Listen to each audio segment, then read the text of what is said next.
Happy now? All is now is a gift to be in the present. The fresh sage sounding back in here, putting out my perspective into the cloud of the collective to expand the collective consciousness. You're not tuning into the mind of an alternate moon / Aries moon. And this is going to be moon in Sagittarius, sun in Pisces. Okay, so we have what's going on. This is going to be like learning what experiences to take or learning from your past experiences. So you regarding your our future, regarding your future. So you're planning for the future regarding your experiences. So this is what you'll be learning. You'll be learning about your experiences and how it could affect your future when we get a new moon in Pisces, when the moon eventually goes into Pisces. So the moon being in Sagittarius, we're reacting and responding towards our spirituality, our higher learning, how we see the world, our God,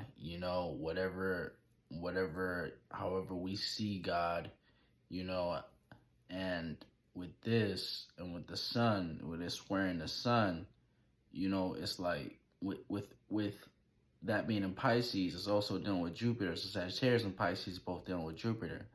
Okay, so with the square, these two squares, it's basically they have the same planet that is ruling them, these signs, but they're going about it in a different way, where one is water, one is fire. So one likes to express their knowledge and wisdom, one likes to sit in their knowledge and wisdom and experience their knowledge and wisdom.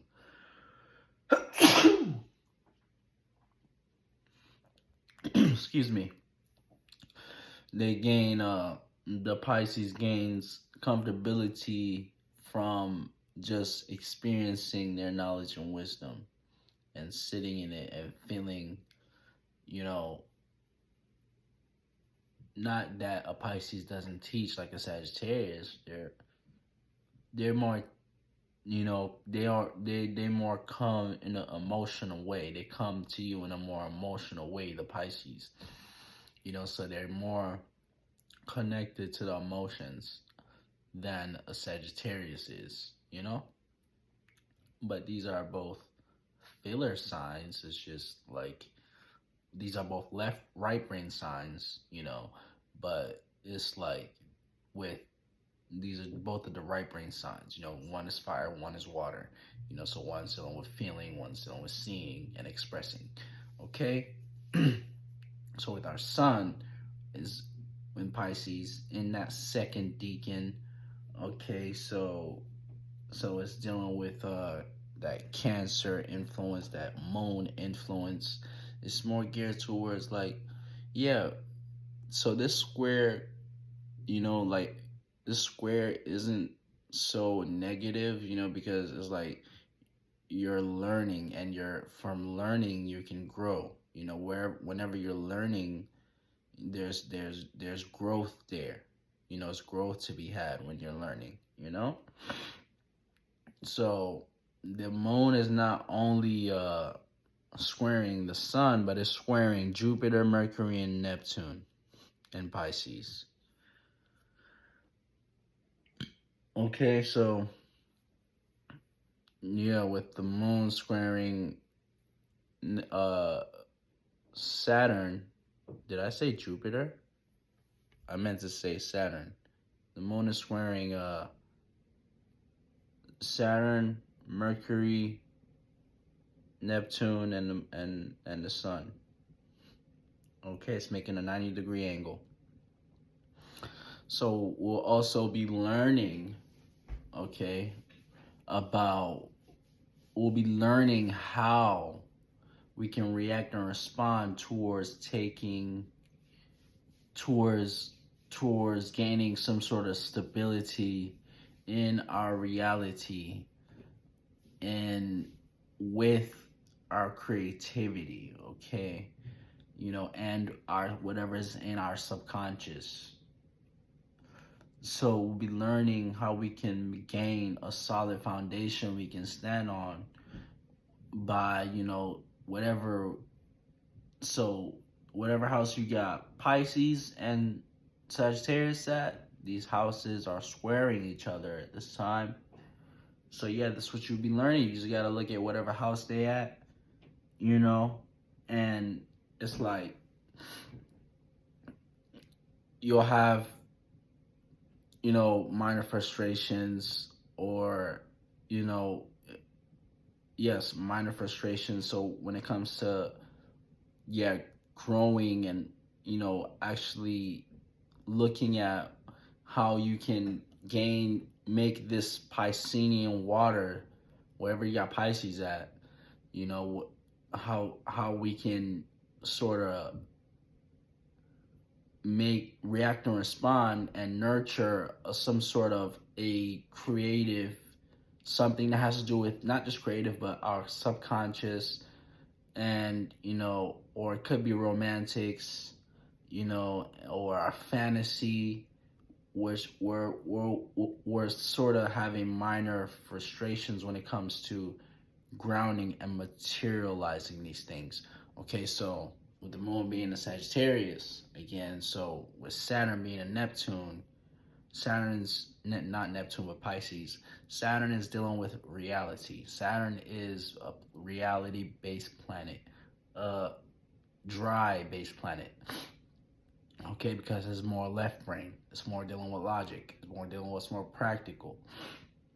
What can we see? But with it being in Pisces, in the realm of the subconscious, the emotions, the right brain element or right brain sign, you know, it's sort of manipulates time and reality in a way where it's like things that were sort of deemed how you gain stability in your reality is not the same as for, let's say, gaining stability in your reality when Saturn was in Aquarius. When Saturn was in Aquarius, is more dealing with technology or gaining some sort of group of individuals, networking. You know, this is how people sort of gain some sort of stability in their reality, you know. And now that it's in Pisces, it's more like left to, you know, the subconscious of the individual and what's and what that person also, like with the opposite sign being, what's it called, Virgo. It's more of like what you can be like be more of service with what you got in your subconscious, you know. So yeah, with Saturn being in Pisces, this is a time where, you know, I also say that a time where you should be taking your dreams seriously, you know, because Saturn is not just this harsh planet. Saturn also, you can also reap the rewards from Saturn if you're disciplined in whatever house you got Saturn in.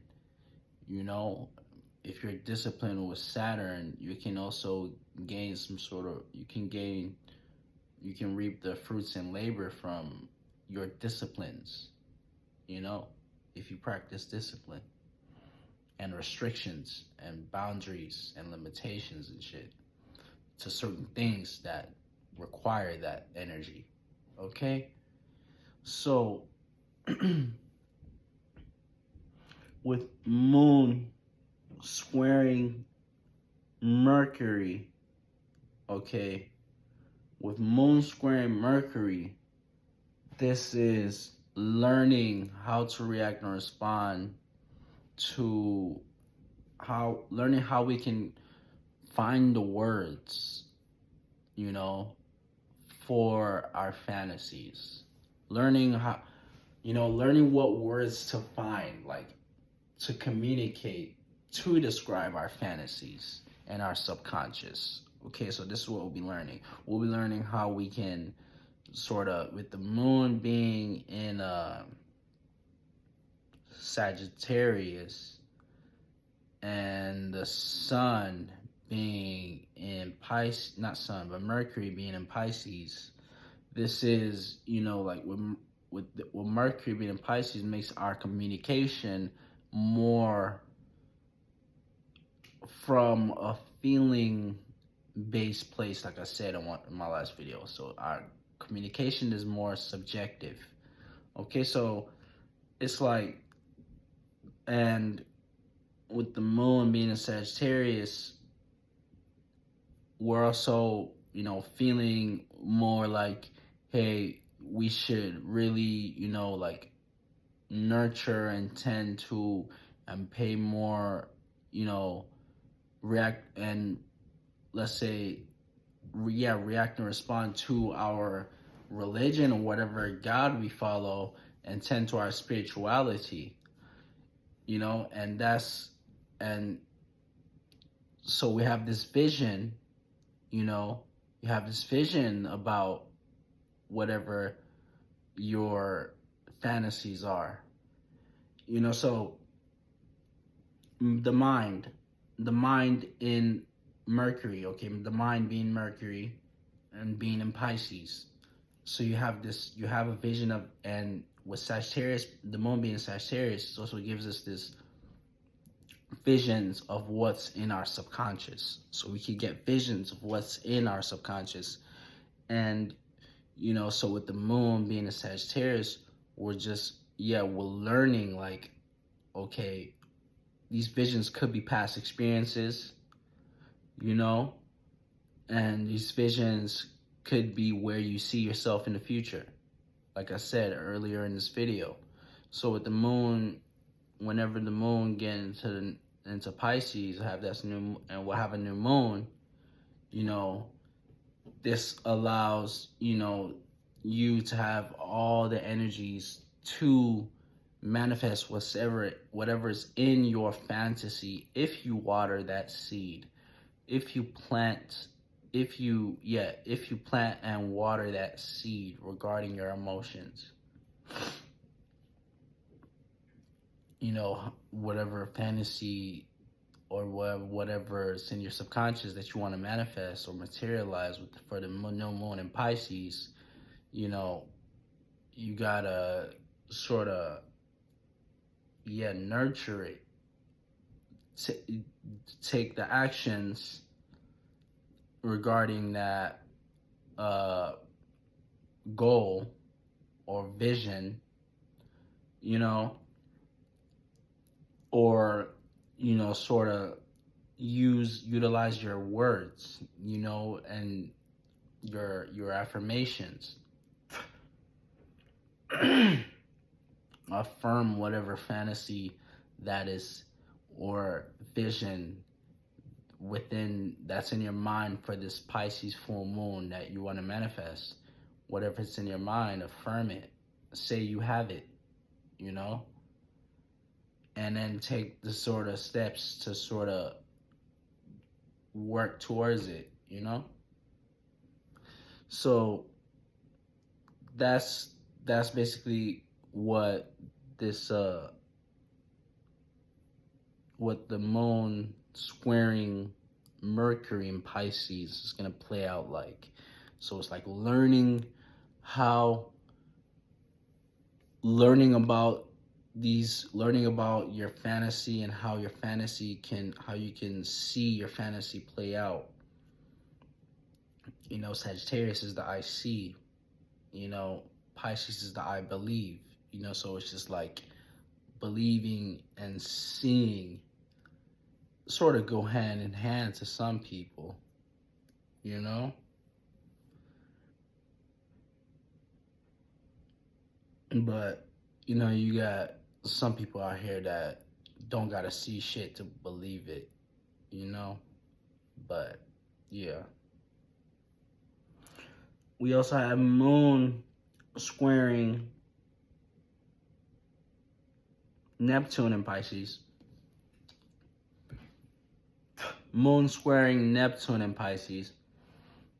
This is the learning processes when it comes to our dreams, okay? Our delusions, and our creativity to a certain extent. Okay, so it's like whenever the moon aligns Neptune in a negative way, you have trouble sleeping. I noticed that.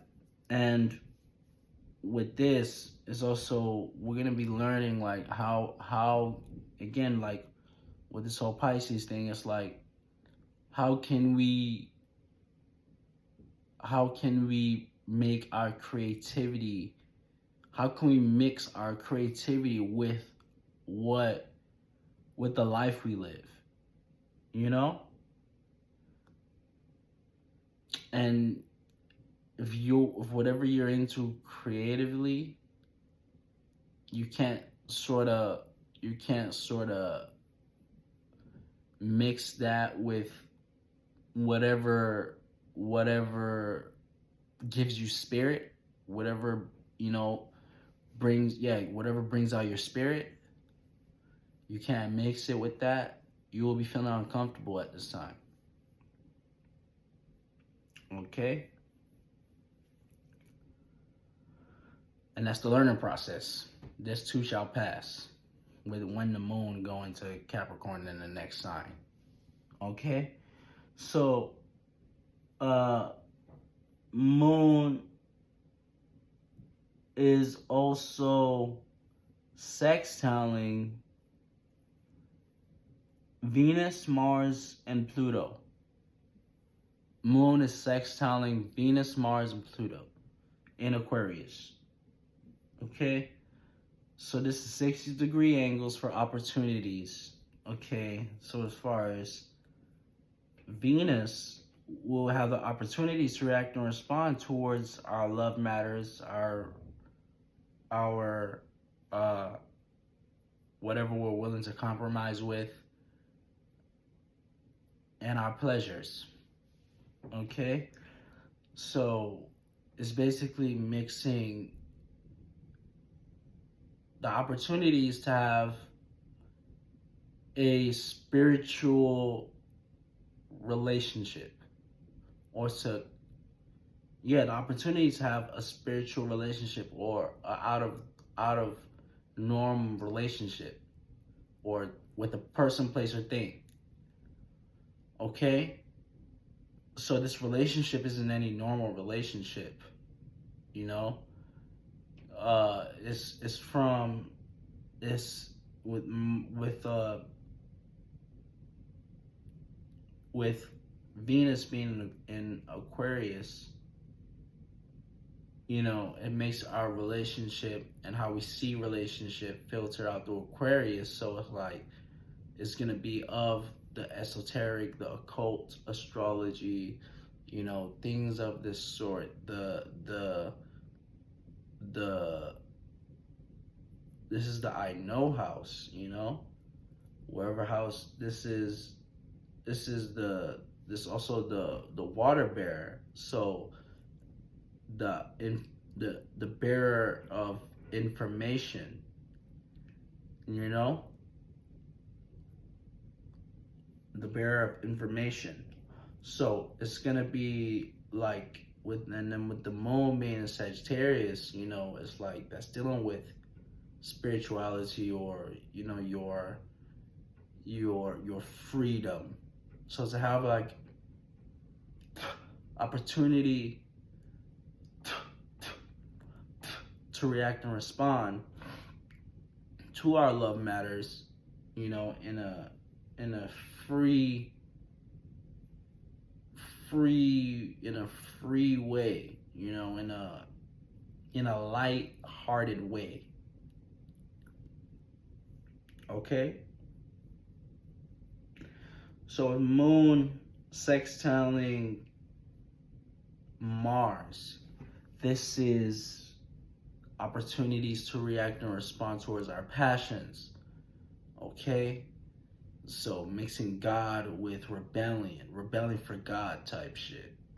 Okay, that's what our passions is filtered out towards, you know. So fighting for God. This is what Moon being a Sagittarius, sextile Mars. With Mars, it makes us want to go to war for what's not, for something unique. Makes you want to go for go to war for something that, yeah, that's unique or not normal, you know. So makes us want to fight to have our own unique communities, our, yeah, just our own way of living and how we get down, you know. And I think I explained in one of my other videos while I was talking about, like, yeah, people are actually fighting to and rebelling to run their own communities, you know. And like with this, with Mars and Pluto, also Pluto being in Aquarius, the shadow government is also taking power and control over how we do these things, you know. So you know, it's like if you come up on the internet and you sort of like have this your own unique way of how you see God, and if you call yourself God type shit, you know, apparently you can go to jail for that shit now, you know. So it's like it's playing out, this transit, you know. You can see it, you know. This is why, like, they use astrology, and then it's like they sort of like say you can't use it too type shit, you know. So they practice it on you and be like, don't practice this. And the common individual won't even ask the question, you know. They just say, oh, astrology is evil, I'm not gonna get into it, you know. So it's just like, yeah, this is the whole Pluto, Mars, and Venus and Aquarius type shit. So it's like taking power and control over what we love and our passions, you know. So yeah. So Moon sextile Pluto. This is reacting. This is the opportunities to react or respond towards what we take power and control over. What to take power and control over. Look at whatever house you got Aquarius in. Okay?